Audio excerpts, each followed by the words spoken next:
Happy to be with you for another night, another WWE Week in Review. We are now a few episodes after WrestleMania, so sometimes the episodes after can kind of get you going and getting ready for the next season of wrestling. I'm your host, Jake Bakoven. He is Nuclear Heat contributor Augie Pena. Augie, thanks once again for joining me this evening as we are live here on 93.7 The Ticket. You can check us out, Facebook, YouTube, Twitter, Twitch.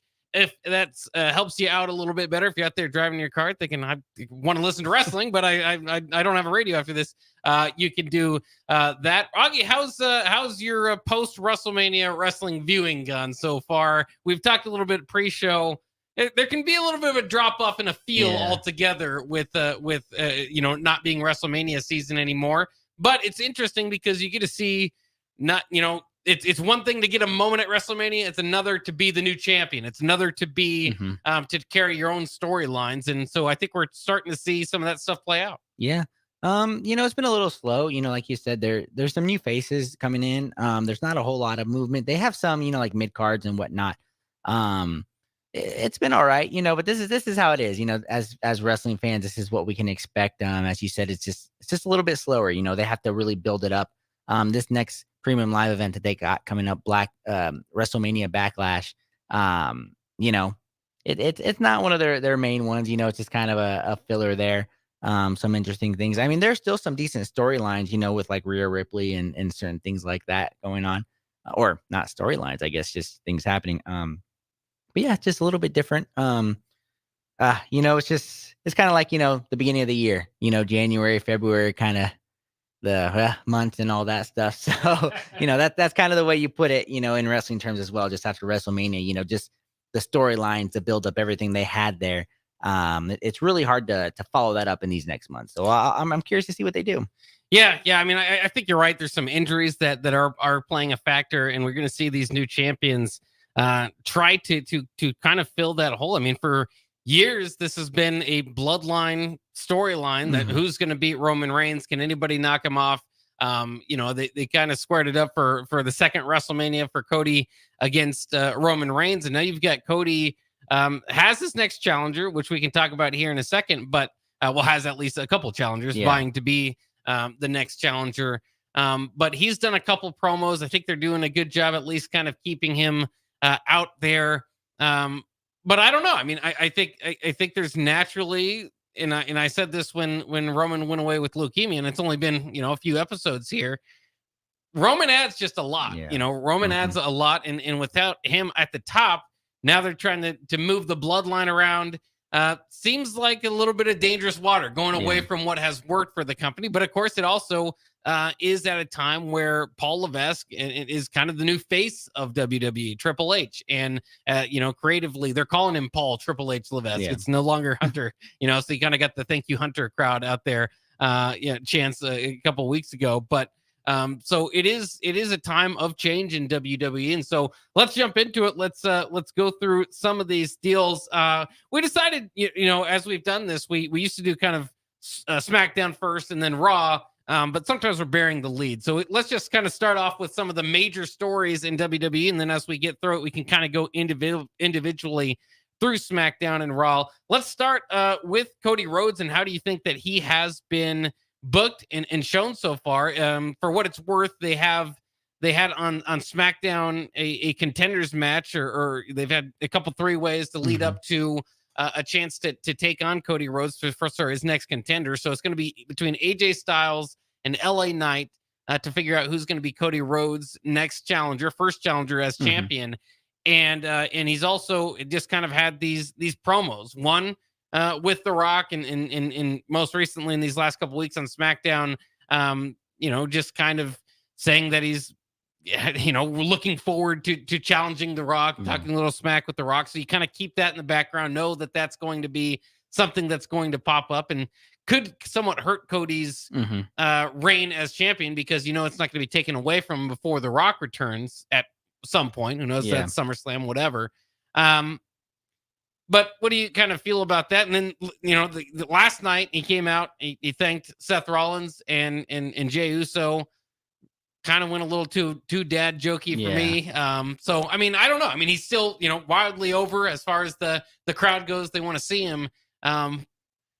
Taking care of him enough, I suppose, at this point, but we haven't seen him in action since WrestleMania. Yeah, and I think that was kind of the fear all along is every not me, but, you know, a lot of people were behind him, you know, to dethrone Roman, and then it's always, well, what's that gonna look like? And I think you nailed it, you know, without Roman, it's kind of falling a little flat. You know, he's not doing a bad job. He's still giving the good promos, you know, he's still that good guy, still doing all that stuff, but it just feels a little bit different when he's not aiming it towards Roman. I don't know if you feel that, you know, even this stuff with The Rock, like you said, The Rock kind of went out and went out of his way and pretty much said he's not coming back till WrestleMania. Now, you know, he's probably just saying that to, you know, a surprise or two, but like you said, that's going to hurt Cody's reign because they're not taking that belt off. It's going to be The Rock, you know, Cody versus The Rock, WrestleMania possibly now. So that kind of spoils a little bit of it there. It's been different, you know, it's Roman has been at the top for 4 years. You know, so now you got somebody else at the top and, you know, for everything, Cody has done a good job. You know, with everything he's given, he's great on the mic. He is good in action, in there. And, you know, my boy LA Knight, you know, hopefully is the guy that gets to get, you know, be the first challenger. Unfortunately, probably won't take it from him, but, you know, as long as it's a good match and LA Knight's, you know, in the title scene, which, you know, we were talking about before, I think that'd be fine. I'm still not sold with this whole Jey Uso, you know, alliance somewhat there. It's just weird because he's still addressing the bloodline. You know, they're still talking about it all. But the main guy from the bloodline is, well, the two main guys now, because, you know, The Rock kind of put himself, are not going to be around anymore. You know, they're not going to be around for a while. So it's interesting. It's different. It'll take a while to get used to, but I have faith in Paul. I think he'll do a good job with Cody here. Yeah, I mean, I think it is. It's just, you know, not without withholding him from action. At least they're giving him TV time. You're still kind of keeping something there, and you're showing the crowd, you know, very much joyous to see Cody Rhodes and be part of his entrance and all of that. So I think they're doing a fine job. I don't know. I mean, I think you're going to see with AJ Styles going up against LA Knight. I mean, typically, if you probably don't want to immediately have LA Knight fans already against Cody fans. So I think you're probably going to see AJ Styles come out on top there, which is unfortunate because LA Knight came out on top at WrestleMania, which in a match that to me was a little bit too Slim Jim, but you know, I guess it's WrestleMania. They did what they did. And it feels like, and you know, I've heard this joke in wrestling podcast circles before. WrestleMania or Backlash is might as well be called WrestleMania Backwash. Yeah. Because sometimes you just have those matches. And so, you know, one way or the other, having LA Knight and AJ Styles continue that feud after WrestleMania is supposed to be the peak, the end all of it. I'm not necessarily interested in seeing it. I'm certainly not interested in seeing AJ Styles win and take away the the LA Knight win that he had at WrestleMania. Yeah. So I don't know. It's not perfect for me. And AJ Styles just hasn't won a feud or hasn't really done anything since turning heel. Yeah. He's always credible because he's a good wrestler and you know, a Grand Slam champion in the WWE and all that. So I think he'd be fine as a first competitor for AJ Styles or for Cody, but it's just, you know, it's one of those things, and this is what you're fighting when you crown somebody a champion at WrestleMania. You know, they're not their first feud is not going to be the one that takes them down. It's going to be very hard to get any believability that AJ Styles or LA Knight has a chance at dethroning Cody. Yeah, and you know, I'm a big LA Knight fan, so I want to see LA Knight, you know, do that. But you got a point. You know, you can't. I think LA Knight still has that star behind him. He still has a crowd behind him. You don't want to do that to him right away. So yeah, I guess AJ Styles makes sense. Regardless, I think either one of these, you know, LA Knight or AJ Styles is going to be a good first match for Cody. You know, it'll be a good feud. I think they can all talk, they can all perform on there. But yeah, you're right. They kind of put themselves in a little bit of a corner there. I'm curious to see kind of the wrinkles they put in because it sounds like the bloodline, you know, at least Solo, you know, Mr. Bad Solo, who's been on like a 25 match losing streak. That's right. It sounds like they're still going to be around. So I'm interested to see kind of where they get sprinkled in there in Cody's reign. Yeah, that's definitely an interesting kind of sidebar to all of this. Is the bloodline? I mean, we could talk Judgment Day, we could talk bloodline. Let's start with bloodline since you mentioned it, though. is that it was on SmackDown. Tama Tonga came out and basically replaced Jimmy Uso in the Bloodline. As you mentioned,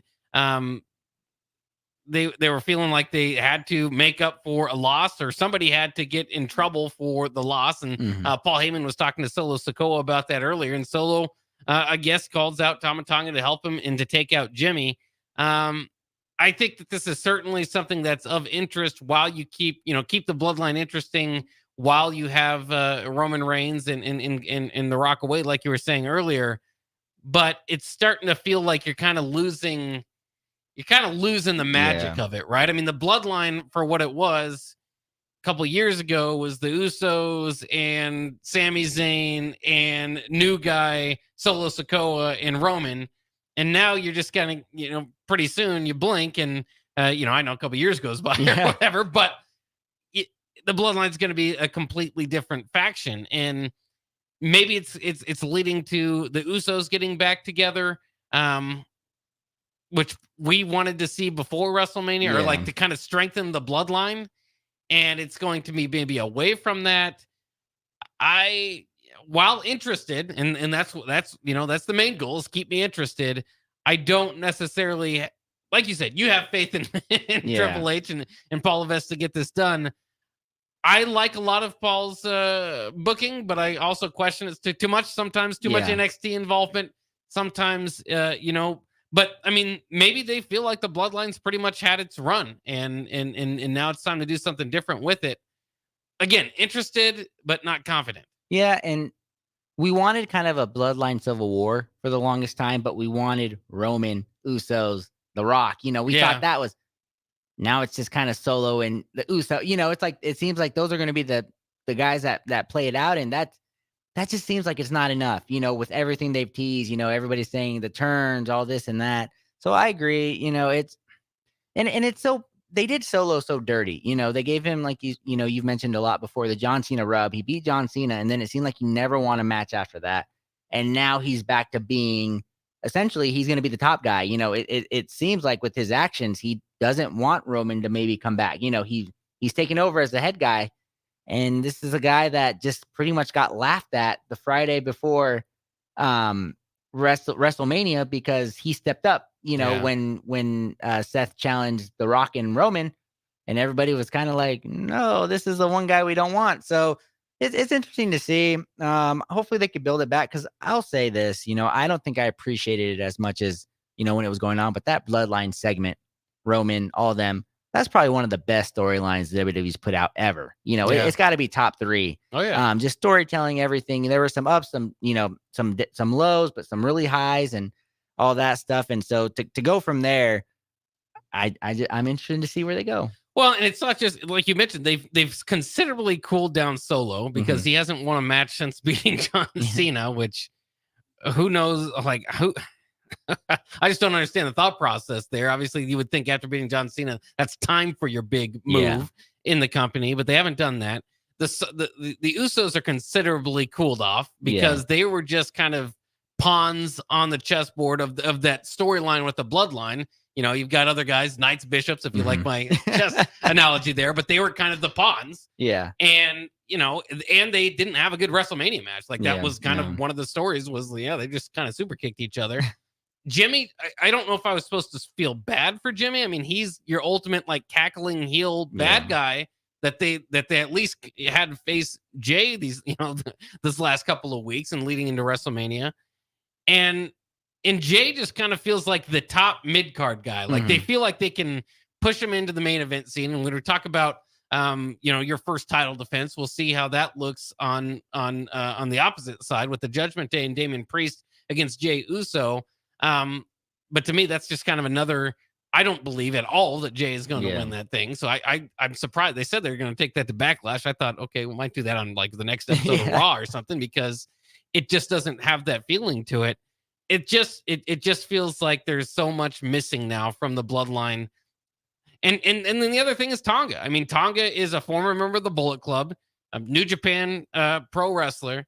But how many people in WWE know that? You kind of figure, oh, he's part of the family because he has to be. I mean, but other than that, how much do you really know about him? So I don't know. It feels lost. Yeah, no, I agree. I had no idea who he was when they were. I've heard the name, people teasing all that stuff, but I'm with you. I had no idea who that was. They Yeah. were like, oh, he's another relative, long. I don't even think he's truly related to them. I think he's like a long distant, fifth, sixth cousin. And that's how they're bringing him into this mix. But I mean, he looks impressive. He looks like them. Looks like he's got the physique, got the moves, and all that stuff. So yeah, we'll see how this goes. Paul Heyman though is gold in everything he does there. I mean, just his actions. Oh man, I didn't realize he's been around for like 30 years. I just saw a clip the other day when he was skinny and had long hair, and I was like, wait, that's Paul Heyman. It's like, yeah, Paul Heyman's been around since like the 80s. So I was like, oh yeah, man, before I was born. That's crazy there. But ECW guy, yeah. Oh, I love DCW. That was great. Yeah. That's another time. So that's kind of what's going on there. And then the other big storyline that we should get to before we individually break these shows down is jumping back to the Judgment Day, and unfortunately, an injury for Rhea Ripley. We saw it kick off Raw the other night. Had to lay down her title. They're telling it from within the story that this was due to Liv Morgan and her attack on her the Raw after WrestleMania. That's not very believable. I don't know when this injury quite happened, but it seems like she'll be out for a considerable amount of time, and so she's laying down the belt. And you talk about someone with so much steam. I mean, she felt like you could book her week to week fighting a different woman, and have all these feuds and still want to see her again as the champion at next year's WrestleMania, and to have to kind of ditch that pretty quickly. It is what it is. Again, it's wrestling. That's part of the entertainment, and part of the reason we can have this show is because it's not just everything scripted and everything can be done the perfect way you want it to. There are injuries, there are egos, there are just things that pop up, and that's what happened here.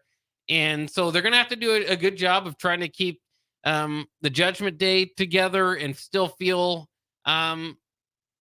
big time, because this was their big move. This was it. This was supposed to be the time you have Damian Priest and Rhea Ripley as champion. And now without her, it feels lost. And I'm not going to lie, it feels takes a little bit away from Damian even as well. Yeah, no, and I agree. And it's one of those, it's weird because like, they must really just have plans to just have her off TV, because Seth Rollins couldn't wrestle for 3 months, Roman Reigns, it's one of those. People were like, why does she have to, she's really going to be gone. A bunch of speculation for that. I still don't know if it's a real injury like we talked about either, because then Liv talked about it. She's kind of really playing it up, and she was saying like a shoulder for a shoulder, because I guess Rhea hurt her and took her out for a while. Liv revenge to her. Yeah, which they're at least putting it into the storyline, if it's not all storyline. But it'd be interesting. They need a new woman in that faction for the Judgment Day. They look at Liv Morgan. They're like, what's a better revenge than her winning the title and then taking her spot in the Judgment Day? Yeah. I mean, could you imagine though? Because then if Rhea comes back to that, that's gonna be the loudest pop. She's coming back for everything. She's coming back for Judgment Day, her dom, kind of everything there, her title. Man, they could really cook with it. But I agree with you. It when I heard it, I messaged you. I was like, no, I was like, this is a joke. I was like, this is pure speculation. Then she did it, and I'm like, oof. It just felt like everything they built for her just kind of went out. Everything for the Judgment Day on there. And it's weird because we talked about it. Her reign wasn't the greatest, I'd say, just because of the feuds, but everything with the Judgment Day was great. She was there, she was the leader. And now we're gonna have to go, from what she said, a couple months without seeing her. Yeah. And just know though, when she comes back, I think that's going to be one of the biggest pops we see. Oh yeah, absolutely. And I do wonder how they're going to play that, because they could, with the Judgment Day, keep her in these backstage segments, still kind of have a character doing something or other, without having to wrestle. But they wanted to, and especially the way they left it on Raw, make it look like she doesn't care how injured she is. She wants to get at Liv Morgan. Yeah. So if you can't, it's going to be tough to kind of, toe those lines. But, another thing that you can do sometimes in wrestling, it is best if you're injured or if you have to miss a few months, miss them, so that the pop can be a surprise and everybody can be, excited for your music to hit and to see you. And so One other big thing I wanted to get to. No, I was just kidding. I was going to say Sheamus's return, but that didn't quite do it. We'll just get to that individually when we get to it later. Yeah, he's that's an example in my mind of not necessarily how to do a return. Yeah. But we'll get to it. Yeah. We have more to talk about with that later. Again, this is Nuclear Heat, our weekly WWE Week in Review show. I'm Jake Bakovin, your host, along with Augie Pena, our contributor here on Nuclear Heat. We'll take a quick break and be back, and let's break down SmackDown when we get back here on 93.7 The Ticket. Early break with Sip and Jake. I called. You didn't return the call. Called a couple times yesterday. No, nothing. But I did crickets. Hold it. I called first, and then I got this. I don't know where Sip was. If you're in the bathroom, I get he goes, hey, hang tight. I'm writing right now. And I don't know. I'm like, why are you whispering to me? He said it just like that. Hey, sit tight on that one. I'm writing right now. And I'm like, what is he doing? Is he in the bathroom or what? Where are you at? Can you give us the scoop on what happened there, where Sip? were you when I called you? Because I did call you back. Hang tight. Hang tight. I'm writing. Early break with Sip and Jake from 6 to 8 every weekday morning on 93.7 The Ticket. This is former Husker and NFL linebacker Jay Foreman. For years, I've suffered from degenerative problems in both of my ankles, but thanks to a thorough and thought-out plan provided by Advanced Medical Imaging, I was able to get my life back with the least amount of pain as possible. While working through multiple options, the team of physicians at Advanced Medical Imaging were there to answer any questions I had. If you're experiencing any pain at all and want to get your life back, go to amimaging.com or give them a call at 402-484-6677. Advanced Medical Imaging, located at 7601 Pioneers Boulevard. Jake Sorensen here for The Body Shop. My wife is nearing her due date with our first child and has been in need of a good massage as her body continues to change and adapt. Dennis and the team at The Body Shop were incredible with the prenatal massage that she's still talking about today. I was also able to get a deep tissue massage, so it was a great bonding experience and a unique couples massage in general. If you're in need of stress relief, book a massage today at thebodyshoplincoln.com. The Body Shop at 48th and A. Hey there, fellas. It's your girl, Jordan, with Sartor Heyman Jewelry. Women may be complicated, but I make sure buying jewelry isn't. Your gal has a style, and you can figure this out. Is she more of a classic necklace kind of gal, or does she rock the boho chic vibe with layers of delicate bracelets? This is crucial intel. Not trusting your intel? Stop in the store and we'll sort out the details. I promise to make this super easy. Until next time, this is Jordan at Sartor Heyman Jewelry. Happy shopping, guys. Ever wish you had another light switch on the other side of the room on a dark night? How much better would you sleep at night if you had a ceiling fan in your room? The High Electric Service Department is here to make your electrical what-ifs a reality. Whether you're looking to replace some outdated light fixtures or brighten up your counters with under-cabinet lighting, High Electric can handle all types of residential electrical installations and services. Give Erica a call at 402-466-6606 or visit high-electric.com to get started. Hey, Husker Nation, Matt Davison here with 1890. It's an exciting time to be a Husker fan, and to keep that momentum going, we need your help. Nebraska's always been a leader in college athletics, and we're doing the same through name, image, and likeness. NIL is a unique opportunity for every Husker fan to have a direct impact on the success of our programs. Through 1890, 100% of your contribution goes to the student athletes. So go to 1890nebraska.com, choose your sport, become a member, and help the Huskers recruit and retain the best. Go Big Red. Unearth the secret to long-lasting tires at Tread's Central Tire Pros, a league apart in commitment, service, and expertise. This isn't just about rubber meeting the road, but trust, safety, and surety converging in perfect harmony. This is where expectations are exceeded every time. Make your appointment today at Tread's Central Tire Pros, just south of Cortland on Highway 77, or visit our website to explore our services. Remember, when it comes to tires, choose Tread Central Tire Pros because we tread differently. Back to Nuclear Heat with your host, Jake Bakovin on 93.7 The Ticket and theticketfm.com.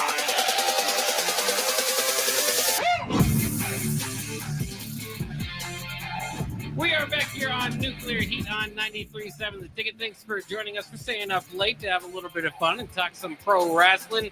Off the text line, Thunder Not Calling says, Bach, did you get a haircut? You look like a young man. Oh, it's just the way I shaved my beard, actually, just going with a goatee on accident. I nicked up my beard, and so I had to go with the goatee.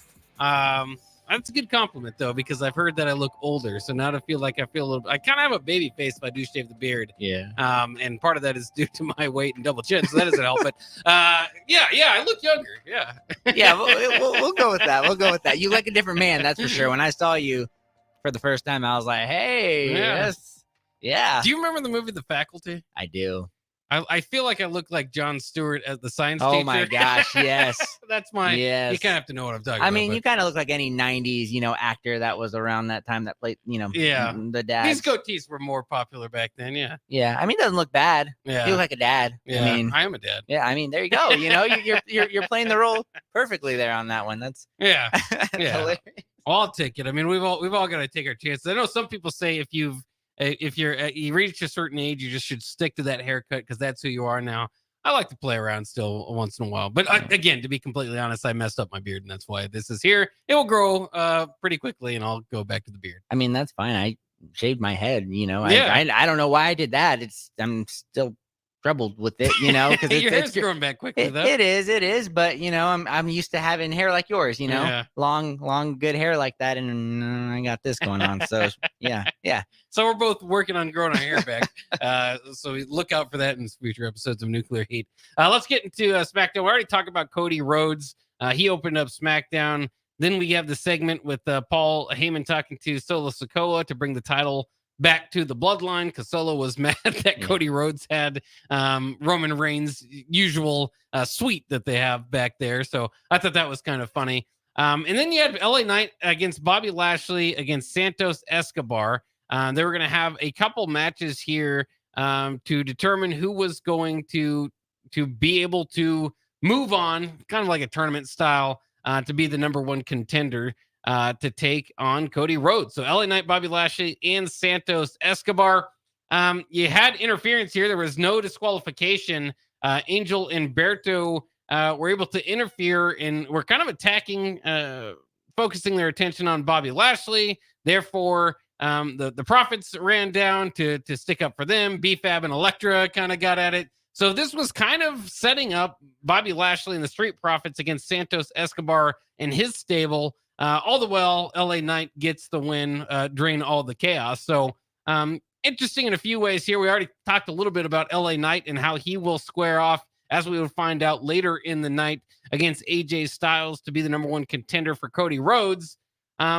Are you happy to see Bobby Lashley and the Street Profits at least, and Santos Escobar? I mean, this is a fresh feud for each of them having trouble there. Yeah. I kind of, it's a little, we were kind of a little afraid of this, them continuing kind of their feud and whatnot. Sorry, I was a little distracted with that there. That's kind of funny, but we were kind of afraid of this, weren't we? That they kind of continue their feud. Not continue their feud. That this is kind of now what they're going for. It's a little bit different. I was happy at the end, that LA Knight won this match. It was kind of messy, very messy. Yeah. As you put here, it seems like there's never a disqualification in triple threat matches, so that's a little bit different there. But it was a decent match. Like I said, I'm just glad my boy LA Knight came out with the win there. Yeah. I think you had the right guy go over there. And it was interesting enough because you didn't know going into that match where they were headed. That was kind of the exciting part about it. This is Lashley and LA Knight both had kind of their WrestleMania momentum. Santos Escobar did lose at WrestleMania, but still kind of an interesting spot there. So I was intrigued to see where they would go. LA Knight ultimately getting the win. Kind of probably tipped off who was going to win the match later on between Kevin Owens, Rey Mysterio, and AJ Styles. But that was going to happen one way or the other, no matter which one of those triple threats you put in there. So LA Knight moves on for a chance to be the number one contender to take on Cody Rhodes. Then we had the Tama Tonga segment where he basically attacked Jimmy Uso due to, Paul Heyman was in the ring, but mostly due to Solo Sikoa and his wishes. So we'll see what happens with the bloodline there. We talked about that. And then Cameron Grimes, who we forgot was on the roster, gets squashed by Braun Breaker, who had a little bit of new music. Again, this is kind of just continuing a quick match. Braun Breaker looks like a beast, looks great. And they're doing the slow push here. Yeah. I still feel like you could have put him they could have utilized him in many different ways leading into WrestleMania. Hopefully they've got some long-term plan here.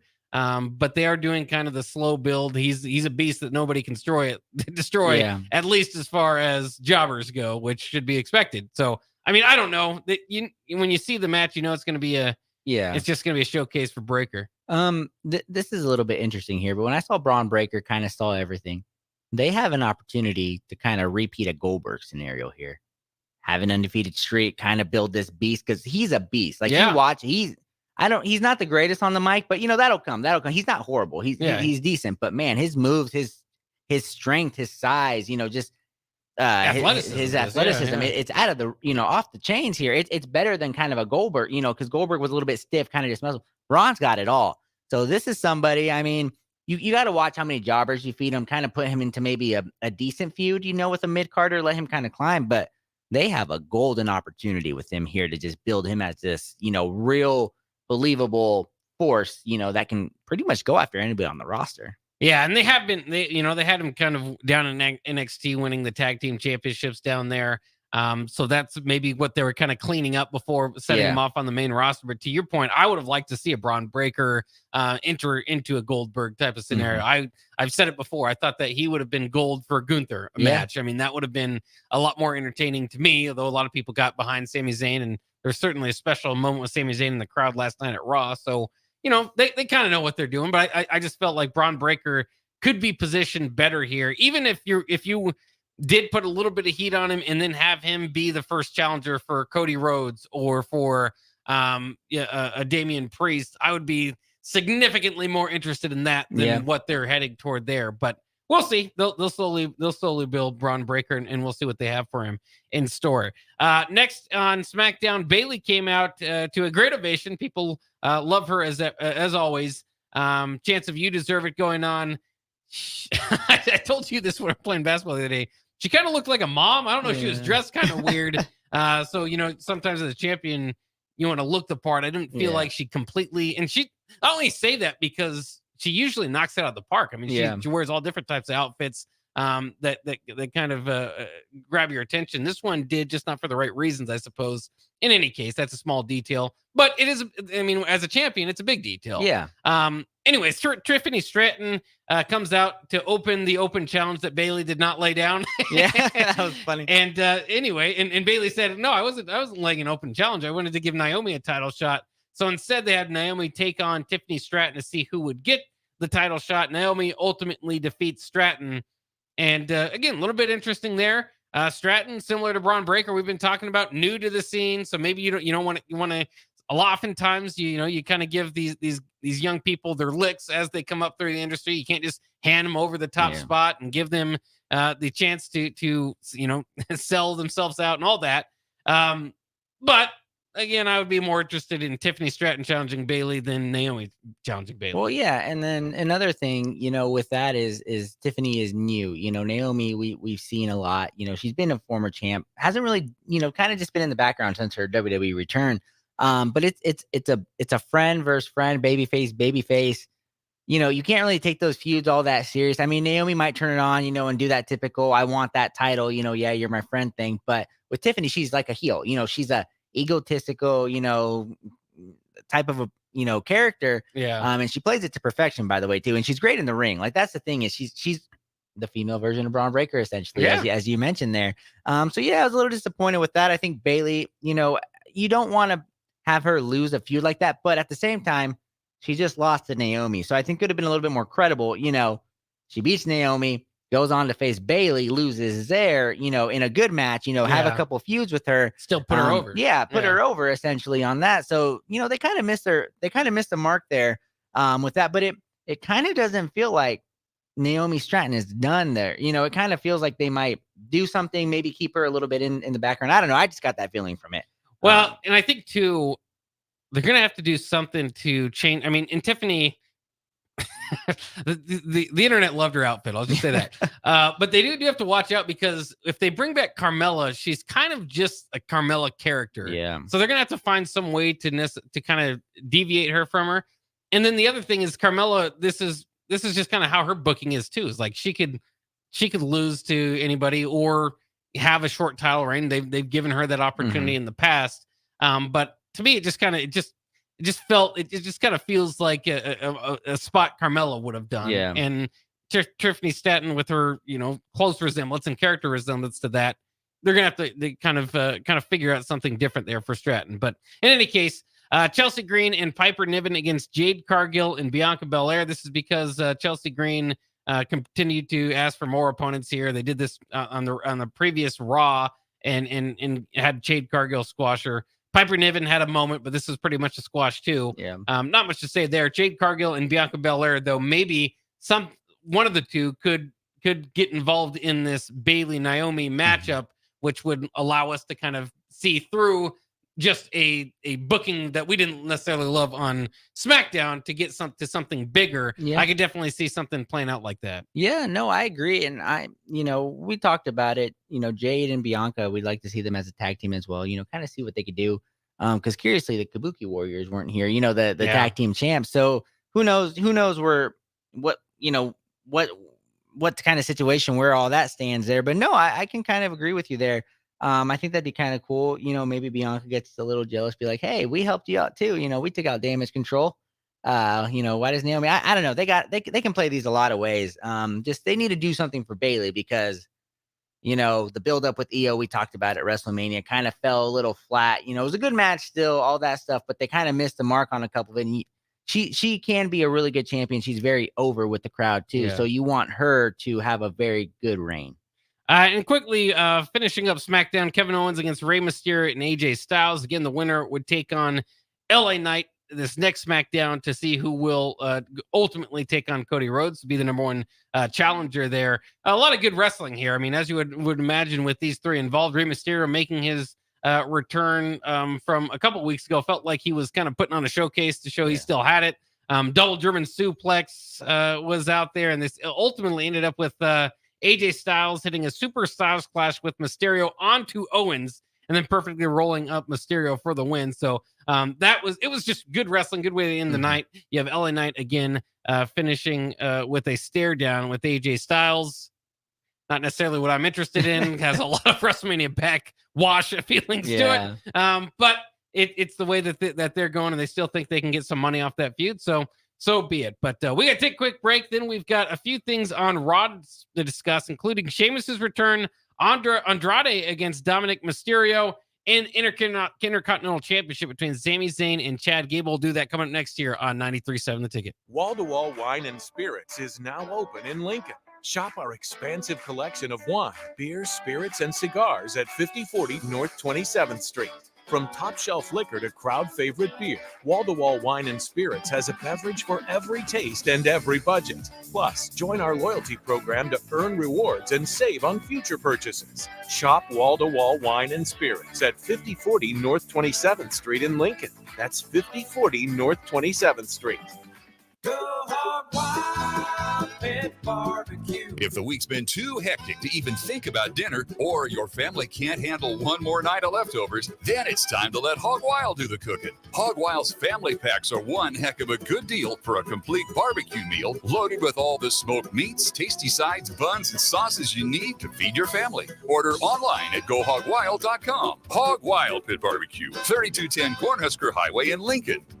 But don't be late, we close at 8. Step into healing at Prairie Orthopedic and Plastic Surgery. Our team of top-notch medical professionals turns pain into progress with state-of-the-art treatments and compassionate care. Visit prairieortho.com and discover the difference in quality orthopedic and plastic surgery services tailored to your unique needs. Your health matters, and Prairie Orthopedic and Plastic Surgery is dedicated to helping you thrive. Reach your full potential. Embrace a better tomorrow with Prairie Orthopedic and Plastic Surgery. If you're a homeowner or a business owner, you have a lot of projects, and no one has an unlimited budget or time. Sunbelt Rentals makes all jobs less stressful with no need to purchase large equipment or hire a crew. You can do it yourself with rentals and everything from aerators and power rakes for spring yard work to stump grinders, concrete mixers, tile saws, and more. Check out their inventory in Lincoln, north of Cornhusker Highway on 56th Street, or online at sunbeltrentals.com. Hello. Angela, we have to break up But why? because you're a robot and I'm just a guy trying to get better internet. It's Aloe Fiber, isn't it? I always knew you wanted faster speeds. My contract isn't good enough for you. Face it, Angela, they let me talk to real people. Press 4 to break my heart. Oh wait, you already did. Visit aloefiber.com to switch today. At Southeast Community College, community is our middle name. Our continuing education classes offer personal interest, traffic safety and licensing, online learning, and adult education classes across Southeast Nebraska or online in your own home. Learn to ride a motorcycle, how to start a small business, how to dance, or take a course to advance in your current career path. See the full schedule of continuing education classes online at southeast.edu/continuing. SCC, your path to possible. Sandhills Global is hiring. With their fast-paced, growing culture, they have hundreds of new openings in sales, marketing, traveling support, software development, web design, and more. Full-time roles offer a 4.5-day work week, along with flexible internships in most areas. Career and internship opportunities are available at our global headquarters in Lincoln, Nebraska. Find your fit today at www.sandhills.jobs.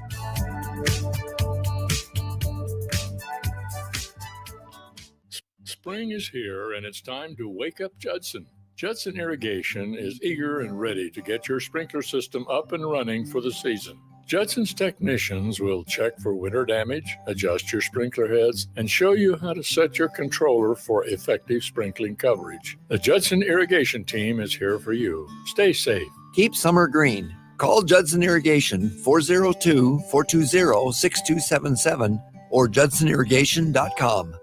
Bagels and Joe is the perfect place for breakfast or lunch in April. Try their brand new cake batter cream cheese on any breakfast sandwich. And try the caramel latte, as 10% of proceeds from that drink will go to the Foundation for Lincoln Public Schools. 4 locations in Lincoln and 1 in Seward. Bagels and Joe. Back to Nuclear Heat with your host, Jake Bakoven on 93.7 The Ticket and theticketfm.com. We are back here on 93.7 The Ticket off the text line. Joseph says, did I miss the news about a pro wrestling show at 93.7? This is incredible. Incredible it is. Thank you, Joseph, for that comment. But yeah, we've been doing this show for a little bit. You can go back to theticketfm.com if you want to check out our WrestleMania shows, or really shows since last summer is when August, we started. I think, So yeah, we've been going at it. So we usually get it's not a dedicated time. So, but every Tuesday night we get together and do a little bit of wrestling show. Again, I'm your host, Jake Bakoven. He is Nuclear Heat contributor, Augie Pena.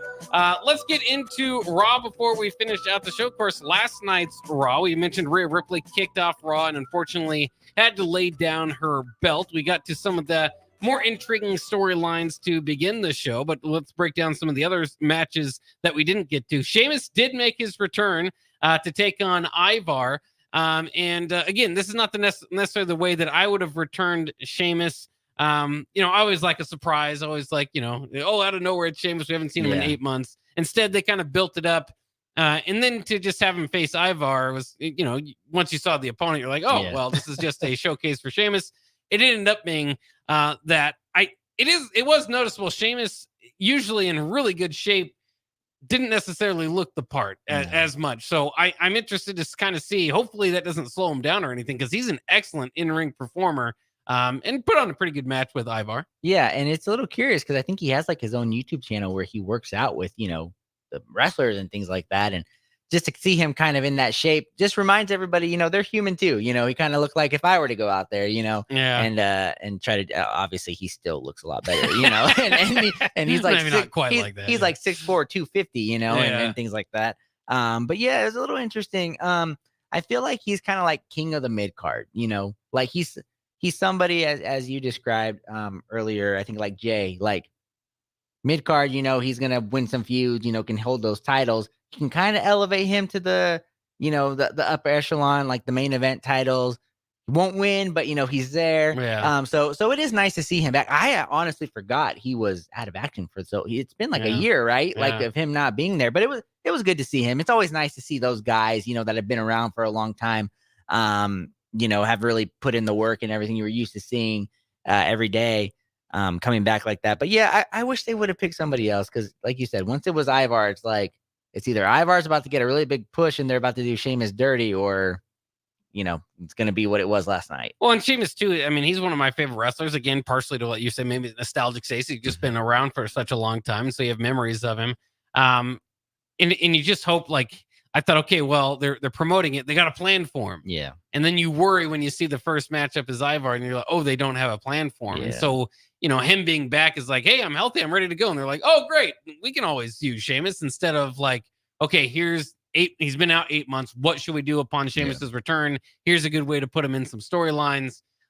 We'll see. Again, everybody wants to trust Triple H. Let's let him book for a while, and then we'll all complain about it. Yeah. So I'm already off to a good start. Then we had the tag team championship presentation, which I don't know how you felt about this. They changed the tag team belts. Of course, this was with Awesome Truth. I don't know. With R-Truth there, they tried to do the comedy act. I thought this kind of missed. I know other wrestling media thought that as well. The crowd seemed somewhat into it. I mean, again, sometimes I have to remind myself some of these bits are more for the children watching maybe than for myself. But it just felt like he's good with some dumb guy comedy. Yeah. But I like dumb guy comedy when it's just like kind of there, and then you move on to the next joke. This one just kind of sat around that he thought that Triple H was a magician. Yeah. And then he didn't understand, who Triple H was.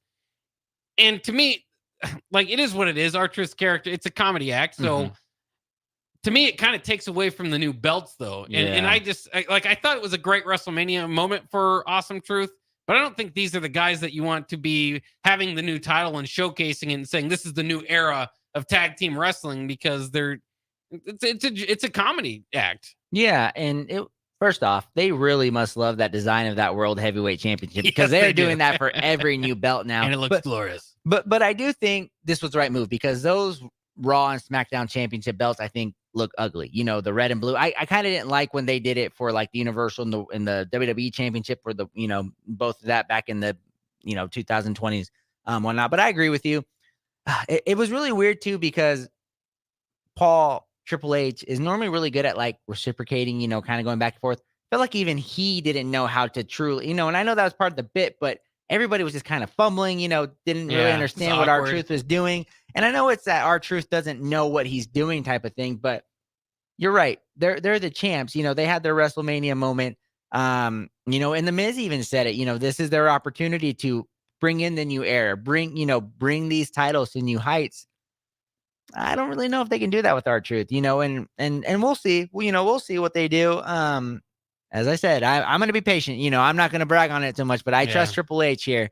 I think they'll do something good, and they'll probably put over some new talent. But big upgrade with those belts for sure. Yeah, and DIY, by the way, wins an opportunity to go ahead and face them. So I think that's interesting enough with their obviously past of working together. We got to get through some of this stuff quick, so I'm not going to talk too much about Indy Hartwell and Candice LeRae. Indy Hartwell now is heel just like Candice LeRae is, and they'll continue to fight Maxine Dupree and Ivy Nile until the end of time. Andrade and Dominic Mysterio then. Of course, Dominic Mysterio trying to get vengeance for Andrade kind of turning on him. Didn't happen. Andrade gets the win. And then JD McDonough and Dominic Mysterio kind of turn on him after the match. Ricochet makes the save. So you've probably got a little bit of pairing with Ricochet and Andrade against Dominic Mysterio and JD McDonough in the near future. Interesting enough characters, all of them together. So I think that'll work out well. Then moving on, because we got to move on quickly to these final two matches. Real quickly, Caden Carter and Katana Chance lost to Piper Niven and Chelsea Green, kind of gave them a little bit of a showcase there. Cody Rhodes addressed the WWE Universe once again, thanking Seth Rollins and Jey Uso, making a lot of yeet jokes. I don't know, it didn't really work for me, but was there. And then Jey Uso and Finn Balor. Uso defeated Balor, and then they had this post-match beatdown from the Judgment Day. And of course, Jey Uso is going to be set to face Damian Priest for his title. Uso eventually flees, goes into the crowd, all the way outside the arena, where he finds Sami Zayn, who makes this grand entrance. Of course, this episode of Raw being in Quebec, his hometown, and that was fantastic. I mean, for one thing that Triple H in this new era has kind of done is take you kind of a backstage look and get you more into the crowd, and I thought that was good. And then in the Intercontinental Championship, Sami Zayn against Chad Gable. Of course, Chad Gable helped to train Sami Zayn to beat Gunther at WrestleMania. Zayn gets a hard-fought win over Gable before Gable turns heel to end up Raw by attacking Sami Zayn, who was celebrating with his family. Sorry, I just wanted to make sure we got through that. Yeah, Any no, thoughts that's on fine. Uso, Finn Balor, Sami Zayn, or Chad Gable? Well, I did like the Intercontinental Championship. You know where I'm at on this. Not super behind the Sami Zayn. I wanted it to be Chad Gable, but I love the fact that they're going heel with him here. And I love that German suplex he did. Sammy was hugging his wife and he grabs him and German suplexes him and then kind of does everything. I think that's going to be phenomenal. This is going to be great storytelling that I think needs to end with Chad Gable taking the title finally. And Jey Uso, Finn Balor, I thought that was a good match too. I kind of do like, the whole they're trying to take him out because, he's the challenger. He's the first challenger for Damian Priest. Excited to see that in there. But all in all, I thought it was an okay Raw. Not a whole, other than the Rhea Ripley announcement, Cody Rhodes coming out, just talking about same thing over and over again. And then this Intercontinental Championship match was a great ending to it. Yeah, I mean, and we've talked about it, how some of these matchups, these post WrestleMania feuds that you're going to have for your champions, some of them not quite feeling, but we can kind of see the direction they're going. I'll say this, and I was with you. I mean, I did not necessarily feel the Sami Zayn moment was needed at WrestleMania. I thought they should have continued to push Gunther, and I'll see what they do with him next. But that's the title defense I'm most interested in right now. If you're going to look at WrestleMania Backlash from France, I think they've got the best story there with Sami Zayn and Chad Gable. Somewhat, again, upper middle card type of deal with those guys. But the championship certainly helps, and they just got a long-term story to go with it. So I think that one is interesting, a good way to finish Raw. And hopefully we've got a lot more exciting wrestling to talk next week. But we'll see. Like wrestling might be without Rhea Ripley, without Roman Reigns, might be feeling it a little bit. We'll see. All right, let's take a quick break here. We're actually at the end of our show, but we've got more coming up on 93.7 The Ticket. Hello. Angela, we